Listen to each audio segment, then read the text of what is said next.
Best Line, we've just signed them up as a dealer, so we're doing some equipment inspection training. The training is something we do from the factory because we want to be more of a partner with our dealer. We want to make you guys as successful as we can.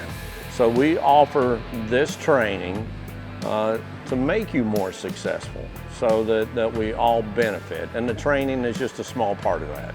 A thorough inspection like what we do, I would recommend doing yearly. Walk-around inspections should be done, I would recommend at least once a week. There's a lot of moving parts.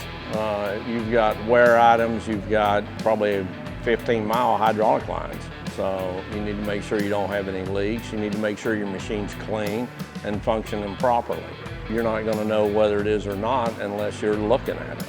I think the inspection went well today. I mean, they jumped right in. They took some of the inspection points. I let them perform them to get comfortable. In my opinion, they've done a great job. We are a partner with the end user. When I inspect the machine, I'd like to know there's several factors that go into my inspection. It's not come out and look and just pick out the wear items.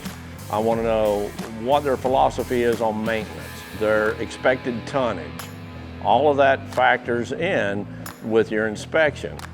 From what I've seen so far in this infancy, I think it's going to be a great relationship. I really look forward to working with the folks at Best Line.